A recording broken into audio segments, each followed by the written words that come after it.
chers et chers collègues, participants et auditeurs. Donc nous allons reprendre avec une nouvelle session, juste après le repas. Donc on accueille en premier lieu Denis Lacambre, donc de l'Université de Lille, qui va nous parler sur les débuts du règne de Samsi-Adou et l'instauration du royaume de Haute-Mésopotamie, essai de chronologie. Merci. Bonjour à toutes et à tous. Je voudrais tout d'abord remercier Dominique Charpin, responsable du projet PCE-HM, pour son invitation ici. Et j'ai préparé un PowerPoint en anglais, mais je parlerai en français. Donc, on sait que le règne de Samsi-Adou a marqué durablement la fin du XIXe siècle, le début du XVIIIe siècle avant Jésus-Christ, dans la région de la Haute-Mésopotamie. Elle a donné lieu à un certain nombre de travaux, donc je rappellerai notamment tous les travaux de Nele Ziegler. Je citerai un des derniers parus dans Archibab 6, qui était d'ailleurs un des publications au sein du programme PCE-HM. Je vais vous parler aujourd'hui plus spécifiquement d'Achour, et c'est pour ça que je vous rappelle qu'il y a eu le cours de Dominique Charpin cette année qui a porté sur Achour et Kalatoum, ici au Collège de France.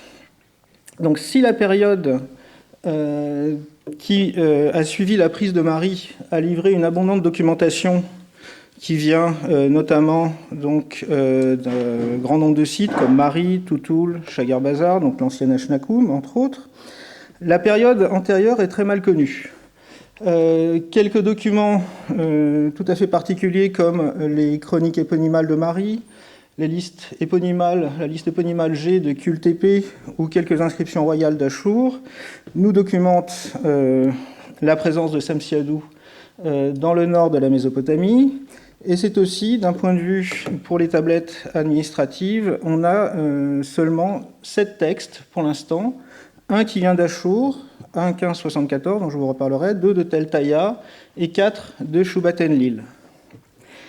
Dans la suite de mon exposé, je m'appuierai sur l'étude qui est parue récemment dans Orbis Biblicus et Orientalis, la série Archaeologica 43, où j'ai proposé une reconstitution des débuts du règne de Samsi-Adou, qui aurait duré 70 ans, et donc la reconstitution de la KELG, donc, qui fait désormais avec un nouveau sigle RKELG. Bon, ça fait partie de la discipline, j'espère que vous y retrouverez. Ces textes, donc, en fait, ne nous permettent pas de remonter aussi haut qu'on le souhaiterait, et donc tous les débuts du règne de Samsi-Adou sont en fait très peu connus. On connaît en fait les 16 dernières années du règne de Samsi-Adou, mais les 54 années précédentes sont très mal connues, à part par ces textes exceptionnels que sont les chroniques éponymales de Marie. Ces textes, donc, le plus ancien serait peut-être le texte d'Achour et un autre texte de Tel Leilan, mais comme c'est un éponyme qui s'appelle Achour Taklakou et qu'il y en a 4, en fait, je me suis aperçu qu'on pouvait aussi le dater beaucoup plus récemment, donc juste avant la prise de Marie, et donc le texte le plus ancien qu'on aurait pour l'instant, d'un point de vue administratif, ce serait un texte daté d'Adoubani qui aurait été retrouvé à Tel Leilan, l'ancienne Shubat-Enlil. Je vais maintenant me tourner vers le texte d'Achour. Alors, ce texte avait été publié dans les mélanges Charpin, et il m'avait attiré parce qu'il comportait un certain nombre de traits qui sont pas du tout assyriens, c'est-à-dire notamment le mois de Dumuzi, qui est un mois du calendrier de Samsi-Adou, on y reviendra.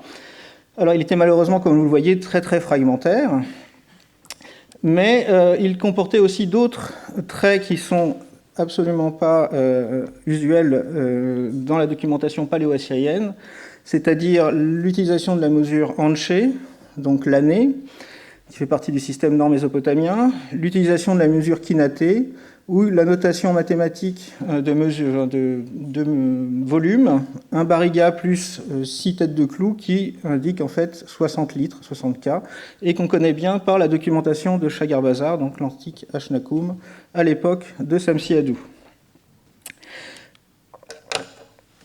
Et je peux désormais vous proposer d'ajouter à ces documentations originaires d'Achour un nouveau texte, A729, qui a été publié en son temps par Weissel Dombals, et qui m'a frappé par, en fait, le titre, puisque le titre était tout à fait énigmatique pour moi. Ça s'appelait une tablette, An Unusual Chagar Bazar Tablet Found in Ashur. C'est totalement impossible, et qui avait fait par la suite l'objet d'un réexamen de Wu Yong. Cette tablette se caractérisait, je vais vous montrer tout de suite le document, par une mise en page tout à fait caractéristique, alors des textes administratifs des archives de Mari ou de l'époque de Samsiadou, mais qui n'est pas du tout celle qu'on connaît pour les textes paléo-assyriens. L'utilisation à nouveau d'un mois du calendrier de Samsiadou et l'utilisation d'une mesure qui est plutôt originaire de l'Ouest, la mesure Gal, qui vaut 10 000. Donc ce texte, comme je vous l'ai dit, avait été donc publié par Dombas, qui avait noté effectivement qu'il n'avait pas des caractéristiques assyriennes prononcées, c'est le moins qu'on puisse dire, et qui se demandait s'il n'était pas originaire de Chagar Bazar. Comme vous voyez la distance entre Ashur et Chagar Bazar, sachant que les deux sites ont fait l'objet de fouilles régulières, ça paraissait peu probable, même si on sait, bien entendu, que des textes circulent et que des archives peuvent être déplacées. Il est donc plus raisonnable de penser que ce texte, dont on connaît la localisation lors des découvertes par les fouilleurs allemands, provient bien d'Ashur et a des caractéristiques effectivement inhabituelles pour la documentation paléo-assyrienne, mais qui s'expliquent très bien si on le date de l'époque de Samsiadou. Donc ce texte, le voici, c'est un texte donc relativement fragmentaire, avec en fait un texte de livraison de briques. Je vais vous donner la traduction tout de suite. Donc on a en fait des quantités de briques suivies d'un nom propre, un total général, un total par face très certainement, c'est cassé malheureusement, et un total général qui nous donne le chiffre de 28 340 briques. Donc au mois de Makranum, donc, qui est un mois, le 9e mois du calendrier de Samsiadou, et pas du tout le calendrier utilisé par les marchands assyriens, le calendrier d'Ashur. Et d'autre part, on a un certain nombre de noms propres sur lesquels je vais revenir, et un problème avec la lecture de l'éponyme. Cette lecture, je pense l'avoir résolue, je vais y revenir. Tout d'abord, deux propositions avaient été faites par l'éditeur du texte qui avait proposé de lire Yari Lugal, et une autre par le professeur Wu Yong, qui avait proposé de lire Erishum. C'était ça qui m'avait intéressé, parce que, en fait, l'éponyme Erishum, si on le met dans la chronologie de Samsiadou, on remonte bien avant la liste royale assyrienne, où il est censé s'être emparé d'Ashur. Donc j'étais très content de mon scoop, mais je me suis aperçu qu'en fait, il faut toujours retourner à la philologie, et que c'est partiellement Weissel Dombas qui avait raison. Je vais vous montrer pourquoi. Donc, Wu Yong avait hésité entre le signe Shum et Lugal, proposé, et grâce donc à la réunion de tous les signes par Weissel Dombas, et maintenant grâce à un parallèle, alors je suis désolé, l'image n'est pas aussi bonne que je souhaiterais, un parallèle qui a été mentionné par Venov d'une tablette qui provient de Kultepe et qui est datée par un éponyme qui s'appelle Atal Lugal, Atal Shari, fils de Ilianoum. On peut très certainement, avec certitude, lire en fait cette tablette comme étant une tablette datée de l'éponyme Atal Shari. Voilà, et en fait l'erreur qu'a fait, alors, qu'on voyait très bien originellement mais qu'on voit moins bien, ici en fait il avait vu deux des têtes de... En fait, le signe mou à l'époque comporte en fait 6 têtes de clous, et il avait pris ceci pour en fait le début du signe I, sachant que, ou le Ya, sachant que la tablette est cassée très certainement à cet endroit-là. Donc ça s'explique très bien. Et là je vous ai pris un exemple qui est parfaitement daté, d'un éponyme, donc qui est contemporain globalement de la rédaction de la tablette d'Ashur. Quand on se tourne vers la KELG, justement, cet éponyme avait été lu originellement par Gunbate, mais corrigé par la suite par Barjamovic, Hertel et Larsen. Et semble-t-il, effectivement, le manuscrit est très mal écrit. Et Venov avait cependant, on le voit bien, dans sa nouvelle édition des chroniques éponymales, avait quand même mis un point d'exclamation, se demandant si c'était vraiment raisonnable de lire Arushari. Et il est à peu près sûr maintenant, grâce au parallèle et grâce à ce nouvel exemple, que la KELG, la ligne 67, doit être lue à Tal-Shari, comme l'avait proposé donc Gunbate. Alors le nom est intéressant puisque c'est un nom ourite, qui a été analysé par Richter, et ça avait déjà donc aussi été noté par Venhoff, qui avait bien noté que, à cette époque, du Karoum 1b, il y a bien des marchands qui peuvent porter des noms ourites, ce qui n'est pas très étonnant. Ce qui nous donne maintenant la chronologie suivante. Donc, quand je vous avais dit que Erichoum m'aurait intéressé, c'est qu'évidemment, si on avait placé ce texte aussi haut, eh bien, on était même avant la conquête des Kalatoum, ça aurait tout remis à plat. Mais évidemment, il faut toujours se méfier des trop belles, des trop beaux scoops. Et donc, en fait, c'est beaucoup plus prosaïquement un texte qui date juste avant la conquête de Marie. Et c'est pour ça que le texte que j'avais publié dans les mélanges, que j'avais republié dans les mélanges Charpin, je me demande si on ne peut pas, en fait, le dater plutôt de l'Achour-Taklakou qui se trouve ici, c'est-à-dire aussi une période beaucoup plus récente. On va voir pourquoi, notamment en se tournant maintenant vers les individus qui sont mentionnés dans le texte. Ce ne sont pas des noms très assyriens. Alors, il y a écrit Tinérar, c'est peut-être Yann Tinérar, donc il y a beaucoup d'homonymes, je ne suis pas fait d'enquête sur le sujet. Par contre, Baliérar est très intéressant parce que c'est aussi un nom amorite, mais on voit bien qu'il est mentionné, notamment dans ARM 1342, comme quelqu'un, alors on ne connaît pas son titre, mais comme quelqu'un qui a assez de pouvoir pour empêcher un administrateur de Marie qui s'appelle Yaouilia d'accéder à ressources en eau. Et il faut que Yasmaradou lui-même fasse porter une tablette à Baliérar pour expliquer que Yaouilia a bien le droit d'irriguer ses champs. Donc c'est très certainement un personnage très important. Je propose éventuellement de les identifier parce que les deux autres personnages qui sont mentionnés dans la tablette, on a aussi des liens avec la documentation de Marie, grâce notamment à l'important travail qu'avait fait Pierre Villard sur les administrateurs de l'époque de Yasmaradou. Notamment Ralia, alors, qui est bien connu comme étant un administrateur de Choubat-Enlil, qui était aussi mentionné dans les archives de Chagar-Bazar, donc je le connaissais déjà. C'était aussi, et qu'on retrouve dans l'autre texte à 1574, c'était cassé, mais comme maintenant on a une nouvelle attestation, je me demande s'il n'est donc pas déjà en activité à Achour dans ces périodes anciennes.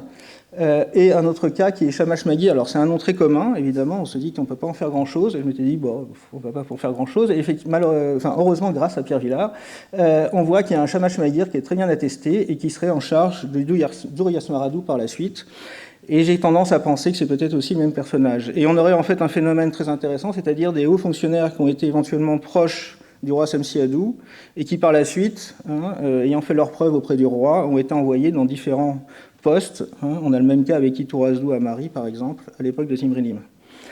Et donc, il aurait donc moins d'une vingtaine d'années de carrière par la suite, si on prend les dates que je vous propose.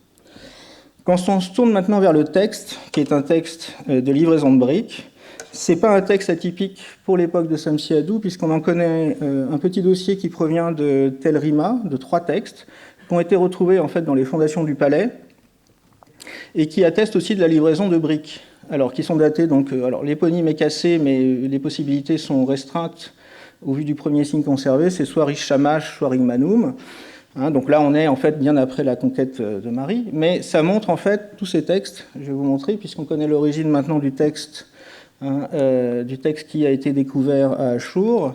Les indications montrent qu'il a été trouvé en fait dans le temple d'Achour, donc qui était un complexe monumental construit par Samsiadou, qui faisait, donc, je vous ai mis par comparaison, plus de 100 mètres par 220 mètres de superficie, et qui, donc, Notre-Dame de Paris ne fait que 128 mètres par 48, qu'on peut voir du 5e étage ici.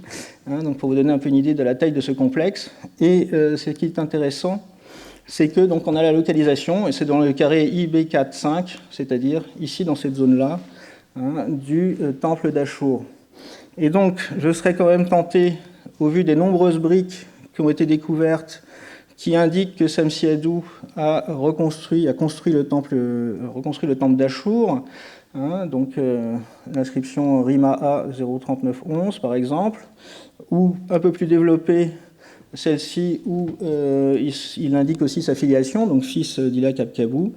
Je serais tenté, grâce aux dimensions qu'on a de ces briques, qui font entre 35 x 35 par 6,5, de me demander si on n'a pas donc un texte qui est lié à la reconstruction du temple à un moment, vu la superficie du temple et vu le nombre de briques qu'il a fallu employer, on n'aurait qu'une toute petite partie des briques qui auraient été livrées pour reconstruire ce temple d'Achour par Samsi-Adou.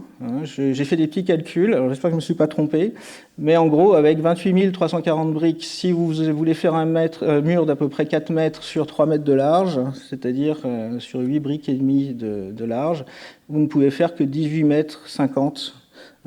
Donc il a fallu évidemment des centaines, enfin des milliers et des milliers de briques, des dizaines de milliers de briques pour reconstruire ce temple d'Achour. Donc, tout ça m'incite à y voir, donc, avec ce texte, un nouveau texte administratif qui montrerait la présence de Samsi-Adou à Achour, en lien avec tout son programme de construction, où il n'y a pas donc seulement Achour. On sait qu'à Choubat-Enlil, il a eu un rôle très important, à Tel Rima et ailleurs, où il est l'initiateur d'un certain nombre de reconstructions de palais ou de temples. On sait qu'Achour a eu un rôle très important, puisque pour l'instant, l'unique empreinte d'Osso qu'on connaît de lui, c'est une empreinte où la légende indique qu'il est effectivement bien-aimé du dieu Achour et vicaire du dieu Achour, fils d'Ila Kabkabou. Donc c'est vraiment la place d'Achour dans son règne ne doit pas être sous-estimée, puisque c'est une enveloppe qui est beaucoup plus récente, puisqu'elle a été retrouvée dans les archives de Marie, donc on est bien plus tard. Mais très certainement, ça marque cet attachement à Achour. Et pour l'instant, les autres empreintes qu'on avait pensé être identifiées à d'autres variantes du sceau de Samsi-Adou, puisqu'on sait que les hauts fonctionnaires, Dominique Charpin l'a bien montré, peuvent avoir plusieurs sceaux. Pour l'instant, ces sceaux, en fait, se sont révélés être des sceaux de fonctionnaires de Samsi-Adou, qui glorifiaient le roi dans le début de leur légende. Et donc, on aurait désormais, on pourrait désormais le dater avec certitude, c'est-à-dire de l'éponyme Atal-Shari, ce qui permettrait aussi de confirmer la lecture qu'avait proposée Gunbate de la ligne 67 de la KELG. Elle montrera aussi donc ce programme avec ses livraisons de dizaines de milliers de briques, ce programme de construction qui s'est déroulé à Achour et dont les briques inscrites montrent bien la réalité. Elle nous permettrait aussi d'avoir des nouvelles informations sur les carrières des fonctionnaires de Samsi-Adou, qui peut-être, si mon hypothèse est bonne, parce qu'évidemment les noms que je vous ai cités, il peut y avoir des homonymes, bien entendu, j'en suis bien conscient, mais néanmoins, c'est un principe qu'on connaît bien, c'est-à-dire on fait ses preuves auprès du roi et par la suite, on est envoyé dans des postes éventuellement plus difficiles, des endroits plus difficiles à gérer. De même, ça montre surtout aussi l'absence de texte à Achour dans cette première moitié du deuxième millénaire qui concerne Samsi-Adou et d'ailleurs par la suite la documentation globalement, puisqu'on n'a que 27 documents et 30 autres inscriptions. Évidemment, on songe à la masse de documents de QLTP. On a vraiment un déséquilibre total avec plus de 22 000 documents qui ont été retrouvés à QLTP pour cette période paléo-assyrienne, dont Samsi-Adou, qui concerne aussi, dans la fin de la période, concerne Samsi-Adou. Donc ça a été l'objet récemment d'un article de Cécile Michel sur cette question de tous les manques qu'il faut prendre en compte quand on étudie ces archives. Et il faut bien avoir ça en tête parce qu'effectivement, comme je vous l'ai dit tout à l'heure, on connaît les 16 dernières années de Samsi-Adou, de son fils Yasmaradou et dans une moindre mesure d'Ishmed Hagan. Tant qu'on n'aura pas fouillé Kalatoum, il faudra encore attendre des nouvelles informations, puisque Nelly Ziegler a pu l'identifier avec Tel Rouweich avec une grande certitude. Et donc pour l'instant, notre seul espoir d'avoir des nouveaux textes directement de cette ville d'Achour, qui a été aussi importante pour Samsi-Adou, c'est les fouilles archéologiques qui ont repris, les fouilles allemandes qui ont repris depuis 2023. Et je vous remercie de votre attention.